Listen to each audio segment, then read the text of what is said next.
Hello, I am S. Krishnappa, Associate Professor, Kottareshwara Degree College, Kottur. Today, I am going to explain one important experiment in 6th semester, which is called phase shift oscillator. So, today I am explaining the circuit diagram and also I will demonstrate how you are going to conduct the experiment. See, in the earlier class, I told the basic concepts related to an oscillator, classification of oscillators, and also I gave the construction and working of phase shift oscillator. Today, I am going to do an experiment related to that phase shift oscillator.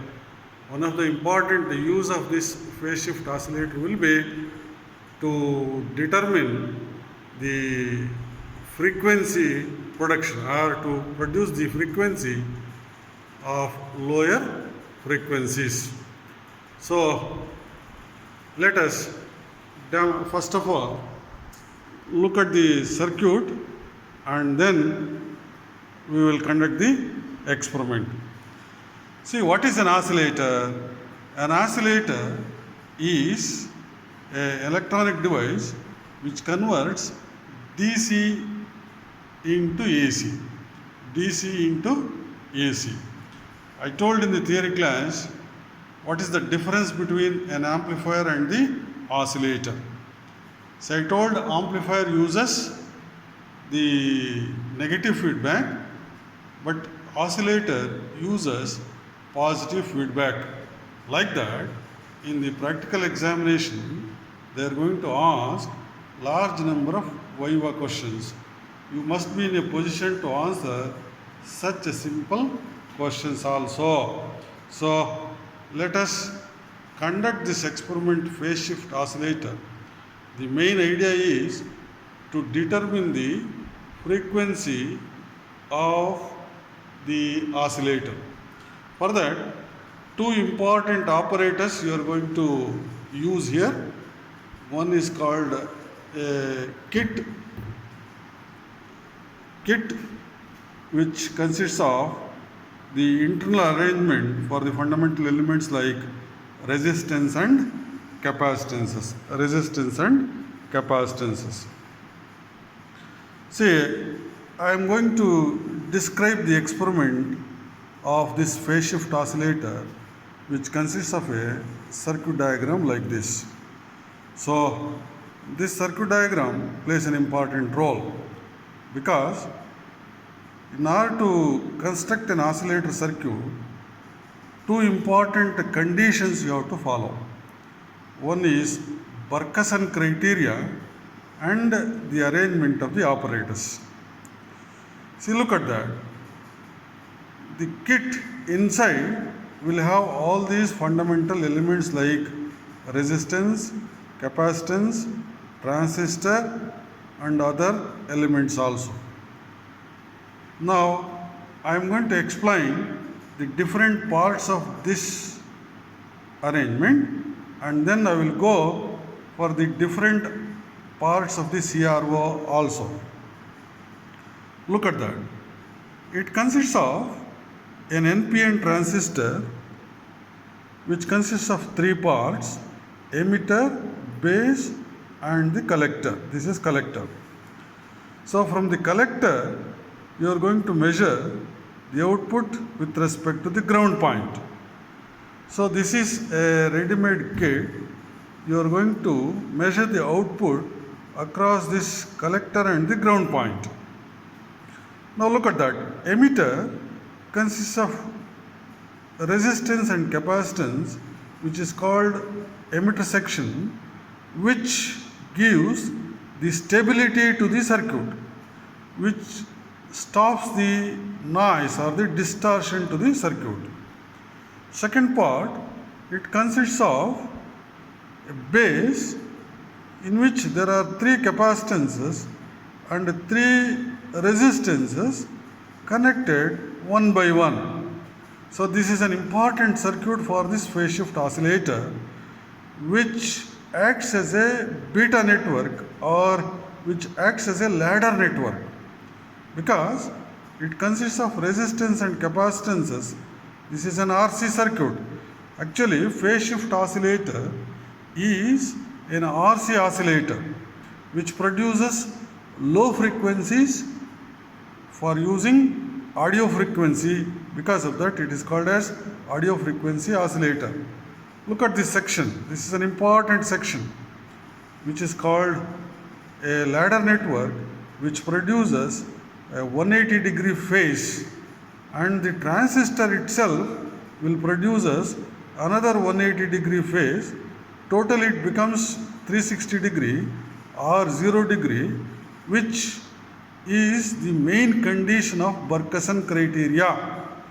So what are the values of capacitance and the resistance you are using? That decides the loop gain, or A beta must be equals to 1, which is we have obtained in earlier discussion of the starting point of oscillator chapter. That is, gain of the amplifier with feedback is equal to A divided by 1 minus A beta. That A beta decides by these two elements, which are going to be called the loop gain. So that is equal to unity that produces 180 degree phase. So each section R and C, an RC network, produces 180 degree phase, and this transistor produces 180 degree phase. Total it becomes 360 degree or 0 degree, which is essential for this circuit is concerned, which is responsible for producing oscillations. So this is about the construction or the explanation related to circuit. Now come to this circuit. Come to this equipment, which is going to be called cathode ray oscilloscope. Cathode ray oscilloscope. See, cathode ray oscilloscope you have studied in your third semester. What should be the construction and working of this cathode ray oscilloscope? So what is CRO? It is an instrument which is used to measure frequency, time period, as well as it is used to measure the voltages, AC voltage, DC voltage. All those things you have studied in your third semester. So here is a button. If you on that button, so here is a button. If you on that button, CRO is going to on. You are going to observe that red light. After that, you are going to get a line on the screen of the CRO. So then CRO is ready to operate. So it consists of intensity knob, it consists of focus knob.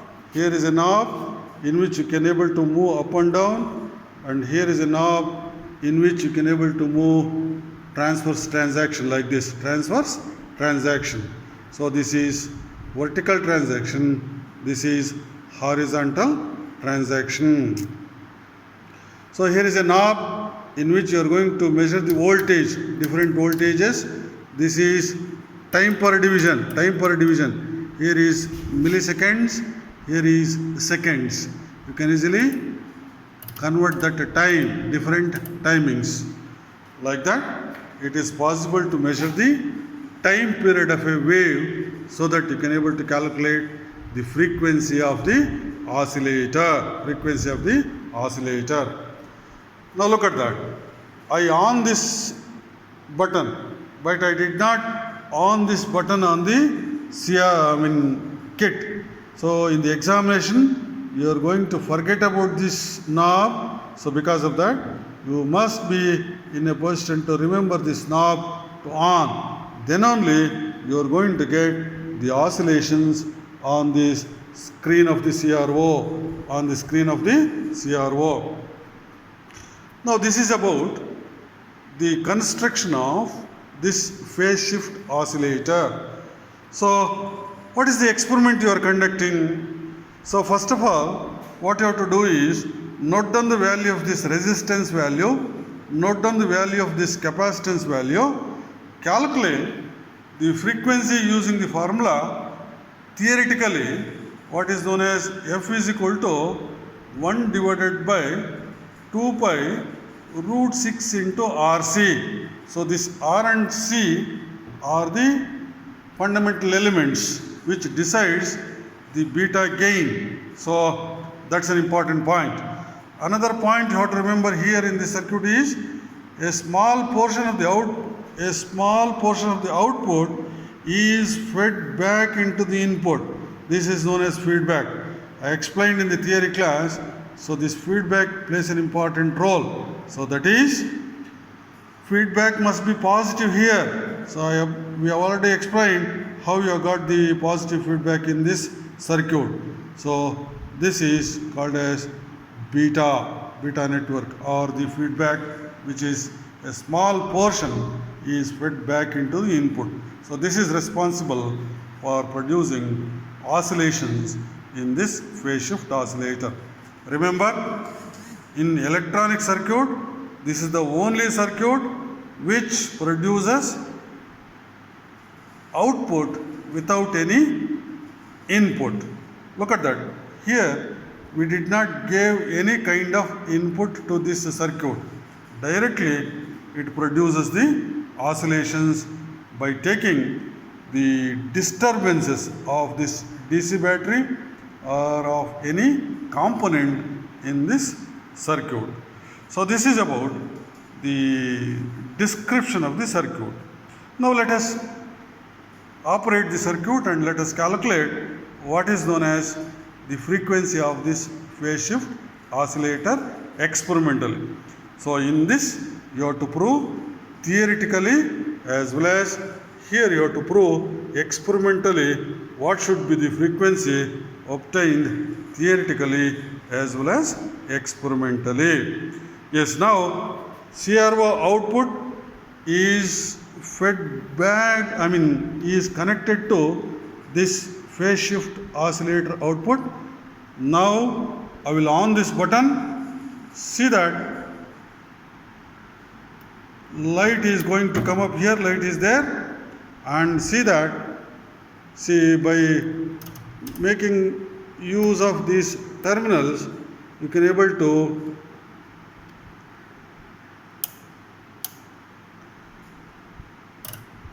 see the sinusoidal waveform. So these are called sinusoidal waveform.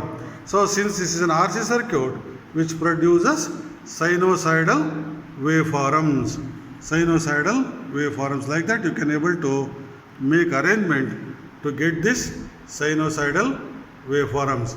So because of this RC network which produces 180 degree phase, this transistor produces another 180 degree, you are going to get oscillations in this circuit. Now how to measure the time period in this circuit? Look at this. See, here is a sinusoidal waveform. Here is a scale. You can able to observe that scale. Each point consists of 0.2, 0.4, 0.6, 0.8 and 1 like that. See, from that, the distance between any two peaks multiplied by this time period will give you total time period of the wave. This is one full wave. So this is positive peak, this is negative peak. Using these knobs, adjust this and you are going to observe the distance between any two consecutive peaks multiplied by time period will give you total time period, and you can able to calculate frequency using the formula F is equal to 1 by T. Like that, you can able to compare the frequency obtained by the experimental part, compare the frequency obtained by the theoretical part, so that they will match each other. Since this phase shift oscillator uses less components and it will produce us only low frequencies, because of that it is called as audio frequency oscillator. Like that you can conduct different kinds of oscillators also. I will stop there.